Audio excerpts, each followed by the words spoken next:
Bonjour, c'est Maeve, encore moi, pour une petite session témoignage sur le podcast Les Lévites sur la fréquence. Donc, je suis venue aujourd'hui vous partager une partie de mon témoignage qui, j'espère, pourra édifier plusieurs. Parce que je veux pas juste témoigner histoire de raconter encore des histoires qui sont peut-être encore entendues, mais c'est pour vous parler, moi, de mon témoignage personnel. Alors, pour faire une avance rapide, puisque ça, c'est une autre partie que je raconterai un autre jour, mais moi, je ne suis pas née dans une famille nécessairement chrétienne, mais à un moment donné, par les concours des circonstances, le Seigneur a permis que toute ma famille se retrouve à l'église. Et donc, j'ai grandi à l'église. J'arrivais pas à l'admettre avant. Parce qu'en fait, comme ma vie, elle était un peu bancale, j'arrivais pas à admettre que j'avais grandi à l'église. J'arrivais pas à admettre de me dire, oui, en fait, si, j'ai appris toutes ces choses-là en grandissant, mais quand même, à partir du moment où j'ai eu 18 ans, oui, donc j'ai grandi à l'église, mais mon comportement n'était pas forcément un témoignage parlant de ma foi, même si tous les dimanches on était à l'église parce qu'en plus c'était obligatoire. Ma mère, elle disait pas le choix, si tu restais à la maison, tu étais un anti-Jésus. Mais donc j'allais à l'église et je tiens à préciser ça parce que vraiment quand on dit que quand on élève un enfant selon les voies du Seigneur, je vous assure, ça le rattrape toujours. Parce que moi, par exemple, ce qui me marquait beaucoup, c'est que les 31, j'étais obligée d'être à l'église avec mes parents et tout. Et donc, dès que j'ai eu 18 ans, donc c'est à partir de ce moment-là, ça a commencé. Dès que j'ai eu 18 ans, je me souviens, ce jour-là, j'ai dit à mes parents, je vous rejoins à l'église, je vais prendre les transports avec mes amis. On n'est jamais arrivés. Donc, tous, on était trois. Tous les trois enfants d'anciens à l'église et tout ça. On a dit, alors là, aujourd'hui, on a 18 ans. Nous, on est adultes, entre guillemets. On va aller faire la fête. Et c'est à partir de ce moment-là où je suis un peu rentrée dans une spirale où la fête, l'alcool, les substances.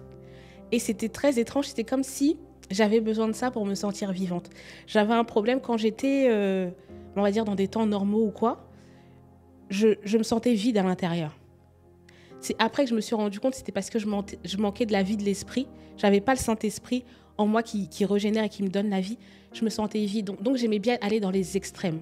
Moi, j'étais une personne très, très extrême. C'est-à-dire, quand c'était la boisson, j'y allais. Quand c'était les autres substances, j'y allais aussi. Et j'étais toujours dans des excès. Je me souviens, c'était la fête. Je pouvais faire la fête pendant 3 jours d'affilée. Et en plus, des fois, j'allais à l'église le lendemain. C'était même pas un souci.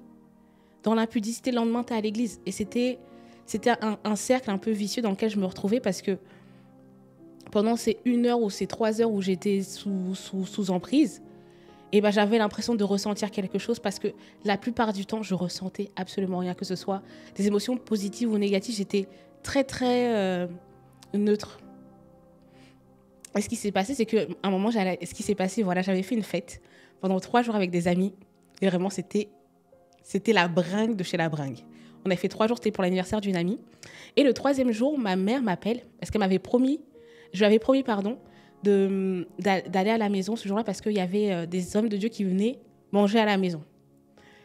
Moi, je venais de faire la fête, j'étais sous substance, j'avais même bu le matin. Et il y a un pote à moi, lui, qui dort tout le temps, il me réveille, il me dit « Oui, réveille-toi. » Je dis « Mais qu'est-ce qu'il me veut celui-là, lui ? C'est toujours lui qui dort, mais aujourd'hui, il n'arrête pas de me réveiller. » Donc, comme je n'arrive pas à dormir, je prends mon téléphone et je vois les appels de ma mère. J'étais pas très loin et j'y vais. Je me suis dit, ils vont me voir avec mes yeux tout rouges et tout. Je suis allée là-bas avec ma capuche et il y avait les serviteurs. Et donc, il y en a un qui s'est approché de moi et qui m'a parlé. Je ne sais plus exactement ce qu'il m'a dit, mais ça m'a transpercé le cœur. Je me suis mis à pleurer comme un enfant. Ça m'avait tellement fait toucher que le Seigneur ait des paroles pour moi, malgré que moi, je sois venue là avec 3 jours de bringue, pas dans un état sobre. Mais il a quand même eu des paroles pour moi, des paroles réconfortantes en me disant qu'il m'aime, etc. Et ça m'avait tellement touchée. J'ai pleuré, hein, mais après, je suis repartie dans ma bringue. Mais il y avait déjà une graine qui avait été semée. Et à partir de ce moment-là, c'était en novembre que ça s'est passé. Et à la fin de l'année, j'étais avec mon père et une de mes sœurs et je lui ai dit, en janvier, je veux aller à l'église. Pourtant, j'allais plus à l'église, ça faisait peut-être 2 ans, je crois. Je vais aller à l'église, donc j'ai repris le chemin de l'église petit à petit. J'y allais. Je faisais pas grand-chose, mais j'assistais, j'étais là tous les dimanches. Et c'est à partir d'un moment où j'ai eu aussi un autre... Mais je faisais toujours c'est-à-dire le samedi, des fois il y avait la bringue, et après le dimanche à l'église, toujours dans le même schéma. Mais ça commençait déjà même à me poser plus un poids sur la conscience. Même des fois, un jour, j'avais fait la fête le lundi. Et ça m'avait tellement choquée. Ou une fois aussi le dimanche. Et j'ai dit, mais plus jamais. J'ai dit à mes amis, plus jamais vous allez me retrouver. Là, ça m'a vraiment interpellée. J'ai eu vraiment un cas de conscience sur ça. Et ce qui s'est passé, c'est que en continuant à aller à l'église, petit à petit, j'ai commencé à me poser des questions. Je dis, bon là, ça fait quelques années quand même que je suis à l'église. Il n'y a rien de particulier qui se passe pour moi. Pourtant, je priais. Hein. Et je tiens à préciser que quand j'étais dans ma débauche, tous les soirs, je priais. Je priais avant de manger, je priais avant de dormir, je priais le matin.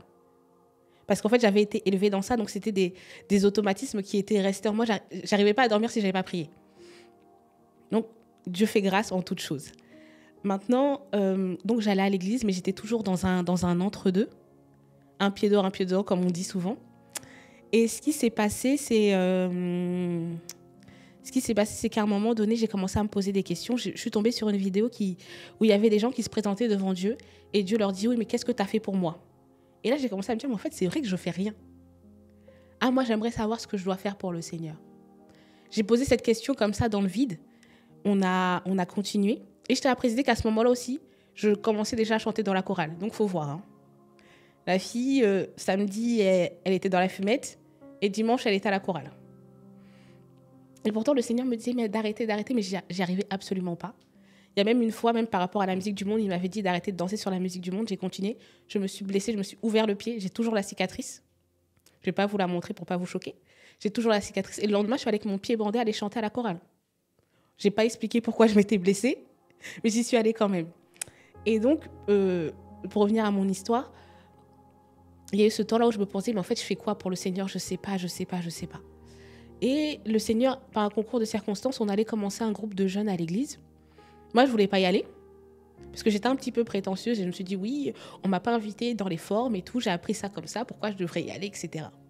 Mais Dieu m'a eu, parce qu'il y a un autre truc que j'aime bien, c'est les barbecues, les brunchs et les barbecues. Et là, on me dit, oui, il y a un barbecue. Donc, je me suis dit, bon, j'ai rien à faire, je vais aller au rassemblement des jeunes, il y a un barbecue.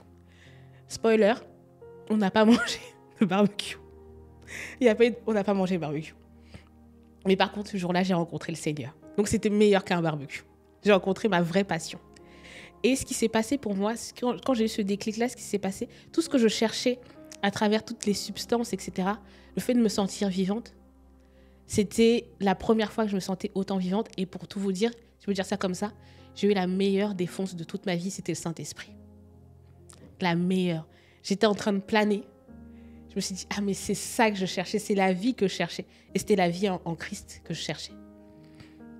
Et qui m'a fait grâce de me donner, malgré mes réticences, malgré mon arrogance, malgré... il m'a eu, quoi, grâce à un barbecue, parce que j'aimais les barbecues, j'ai rencontré le Seigneur pour de vrai. Donc merci Seigneur, merci à Dieu pour ça. Et ce qui s'est passé, c'est qu'il y a eu un changement radical. Donc moi, je veux croire que quand on rencontre le Seigneur, peu importe la manière, mais quand tu t'as fait ta véritable rencontre, tu ne peux pas rester le même. C'est-à-dire que je l'ai rencontré ce dimanche après-midi-là. Le samedi, j'étais au parc en train de faire mes mêmes histoires. Là, je croyais que j'allais rentrer dans son schéma-là. J'ai eu un dégoût total. Et je me suis dit, mais plus jamais de ma vie, on va me reprendre à mettre ça dans ma bouche, dans mon corps. Et ça a été un arrêt complètement immédiat. C'est-à-dire, il n'y a personne qui m'a dit, oui, mais attention, tu fumes, tu fais ci, tu fais ça, machin. D'ailleurs, maman, je sais que tu vas voir ça. Maintenant, tu es au courant. Désolée. Mais ça s'est arrêté du jour au lendemain. Et je me souviens même de la date tellement ça m'avait marqué. C'était le 13 août 2017. C'est le jour qui a changé ma vie. Et je rends gloire à Dieu pour ça parce que depuis ce jour-là, après il y a eu d'autres trucs, mais c'était vraiment le point culminant de ma vie. C'est mon 2e anniversaire. C'est là où je suis revenue à la vie. Il y a vraiment eu ce changement-là où tu passes de la mort à la vie. Et même si je fréquentais l'église depuis mes 11 ans, j'avais peut-être 21 ans ou 22 ans comme ça quand j'ai réellement rencontré le Seigneur.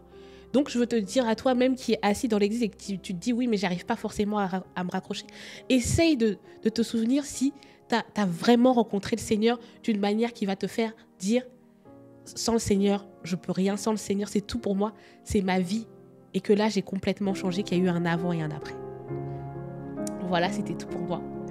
J'espère que ce témoignage, en tout cas, vous aura édifié. Et puis, j'en ai encore plus parce que J'aimerais vous raconter aussi un jour comment toute ma famille s'est convertie parce que j'étais un enfant malade. Voilà, je vous souhaite une bonne soirée. Merci de m'avoir écouté.